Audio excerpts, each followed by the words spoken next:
Hi, this is Stacia, and I'm going to share my round two game from the Joya Memorial. So this game I actually got a full point by because that's the problem when you play up a section. If you lose game one, you just might end up with a full point by in game two. Now I'll take the full point, don't get me wrong, but I come to play chess and learn from my games. Lucky for me, I got paired up with someone else who got a bye from the next section to up, and that person is Ken Pearson. So let's look at the game. So it went e4 and knight c6, the Nimzovich defense, not something I see often. So I was already kind of thrown off by this move.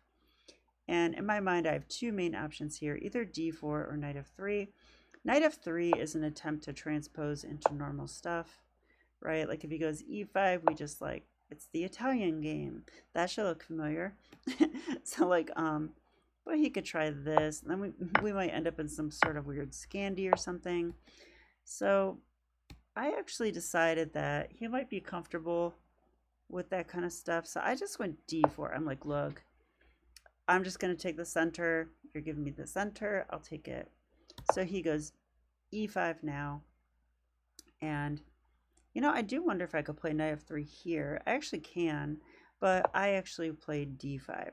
Now, I will also tell you that I think that d takes e5 is a move for sure, because generally when you capture a pawn and they have to retake with a knight, it's usually not a good sign for black, because or white if it happens the other way, because they would rather have a pawn here, not a piece. The piece is subject to getting kicked. It won't get kicked by d4. That would be really bad, but it can get kicked by f4.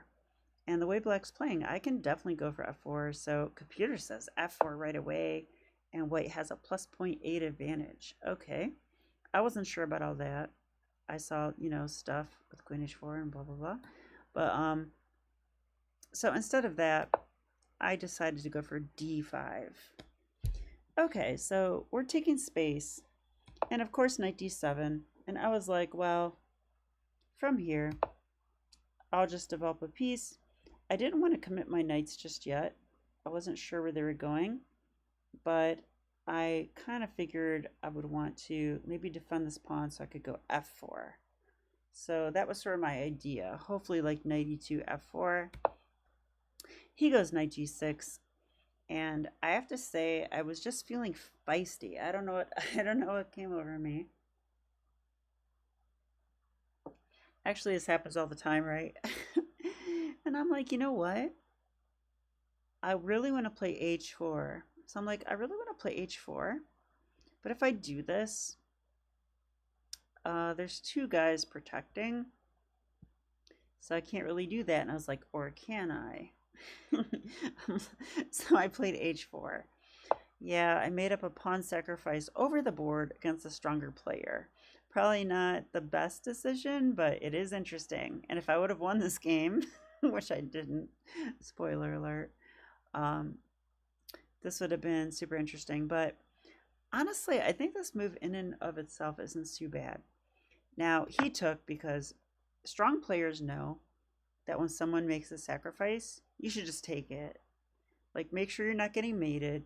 If you're not getting mated, you take it. That way, you have material to show for whatever they're doing, right? So he's up a pawn. Now here, I had planned to move g3, just to explain my pawn sack. And I saw knight g2 check, and I was like, you know, after king f1, this knight is literally trapped. And I thought, this is just winning. So this is part of my idea behind h4. The problem is, you know, I'm not playing a 500 that's going to jump in.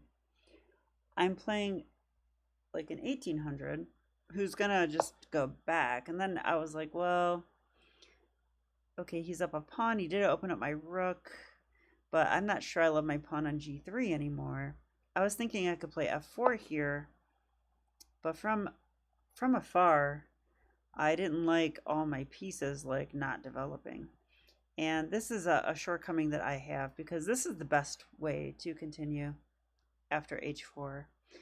And the computer says we have full compensation for a pawn, believe it or not. And that's Stockfish saying that. Stockfish doesn't even like sacrifices that much. So, like, yeah, this is the way to go. And I need to think about positions like this, like my coach, my trainer, Calvin Blocker.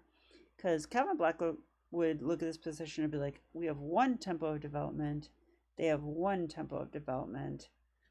And by the way, we have more space, and it's hard for black to develop, right?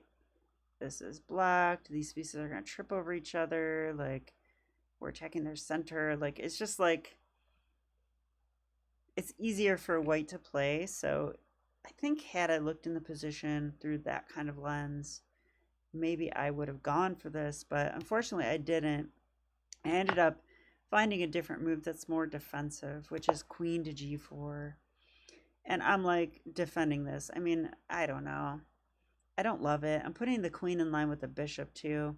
So this is not only like a waste of a tempo, it's a waste of 2 tempos. I'm going to have to move that queen again. Okay, let's get into the game. After queen g3, he goes bishop c5, makes tons of sense. Knight c3 and a6. Okay, so clearly he saw I may play knight a4. He wants to hide his bishop on a7. All right, so I go bishop g5. That attacks his queen. Unfortunately, he saw it. He played knight to f6. We both thought a long time here because the lines to come do look like white has pressure. So I feel like it really is up to black to make sure that they're not getting killed. I liked this move a lot. I actually thought that if he played f6, I could simply retreat my bishop. This is what I wanted. And I'm actually threatening rook takes h7. So like if he did nothing here, I don't know, like this or something. I think I have rook takes h7. Check, and that should win the game. So he actually wouldn't take here in this position, but then it's really tough to play, right? Like, like what do? I'm gonna take something. So that was like one little idea in the position, but it's not enough really. He just went knight f6, which dodges it. So I go knight g to e2, partially because I don't want to commit to castling so quick. I want to make sure that wherever I castle, I don't want to let him know what my king's address is. You know, like I want it unpublished, so that if I just castle queen side, he could start stuff over on the queen side immediately. It's possible, right? But he would also be sort of committing to castling here or staying in the center. And I've got that open H file, so it is tough for him as well. But all right, so after H6, I go bishop D2, and now D6. Okay, and there's something else back here I just wanted to mention. After A6, there was another thing, another resource I saw that was kind of cool. So yeah, I was thinking, I played this. Now, I thought if he, I was thinking about playing knight to a4 here. And the point of this is that if he goes bishop a7, I thought d6 was super interesting. Part of the problem, though, is that I want to play d6 with my knight on c3. It's like there was another line where this could happen. I think it was like let's just say he goes, yeah, you know what? It was before I decided on bishop g5. So I was just thinking, like, let's just say I go here. Okay, and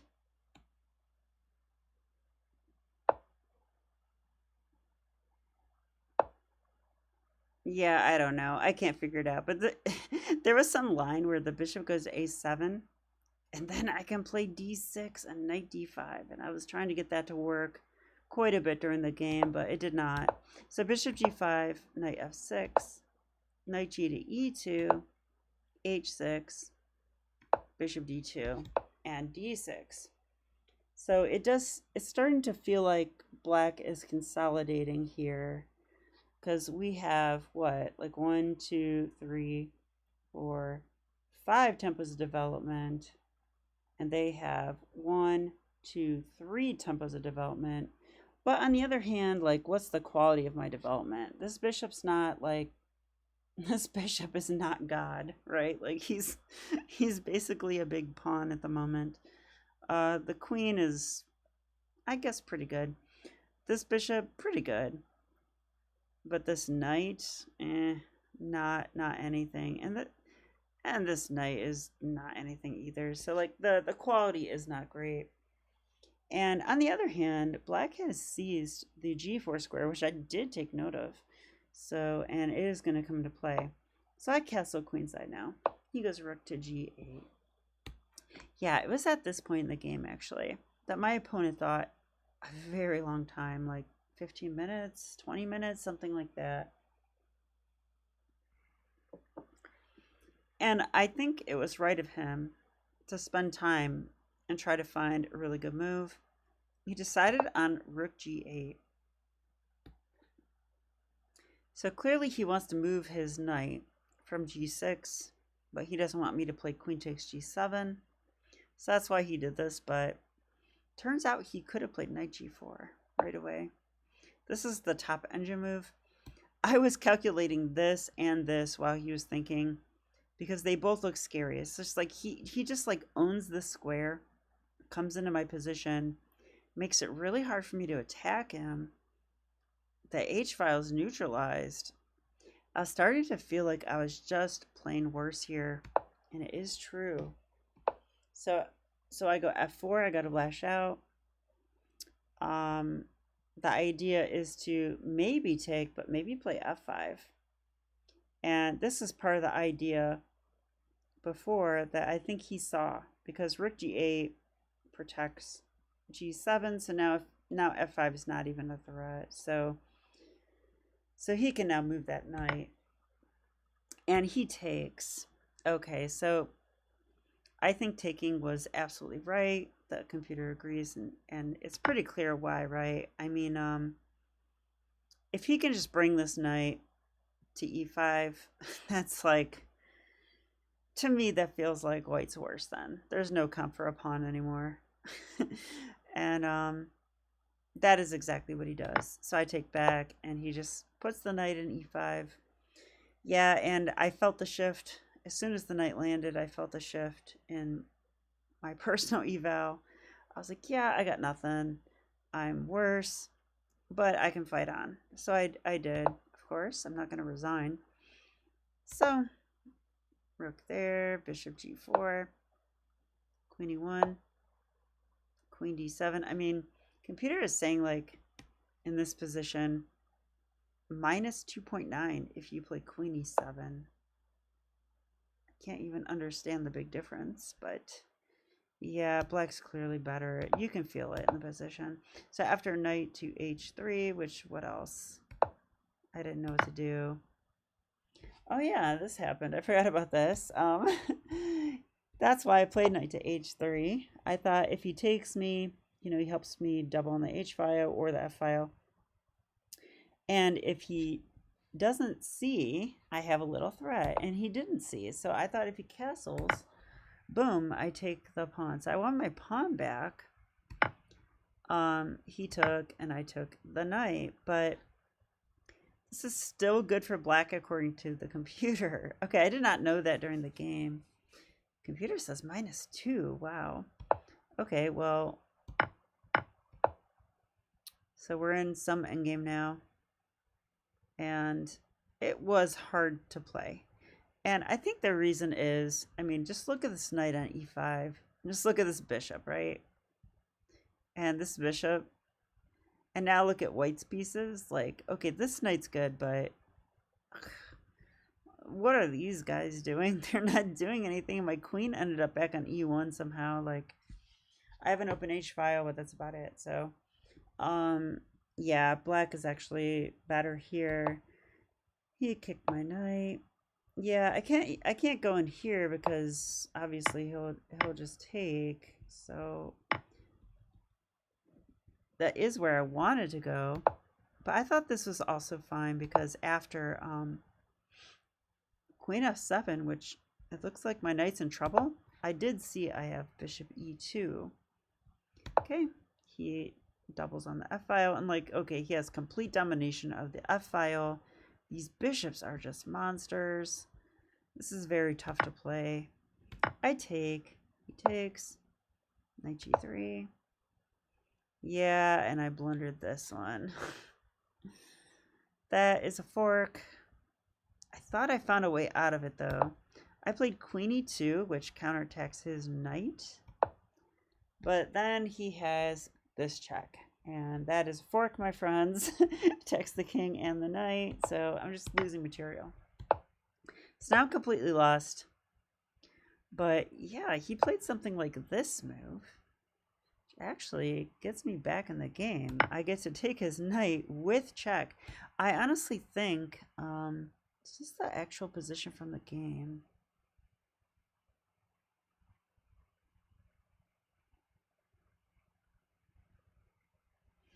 I'm not sure if this is exactly what happened or not, but something like this happened. I did win back the knight. And I got in some position like this. Wow. And rook takes g3 is the game-losing blunder. So if you want to try to find a better move, go ahead and do so. Yeah, it's pretty obvious. It's queen takes bishop. But I have to tell you, I was in time pressure, and I did not notate this part of the game. I entered this a couple days later. So I'm not 100% positive I had this resource here to just win a free bishop. That would be nice. But something like this happened in the game.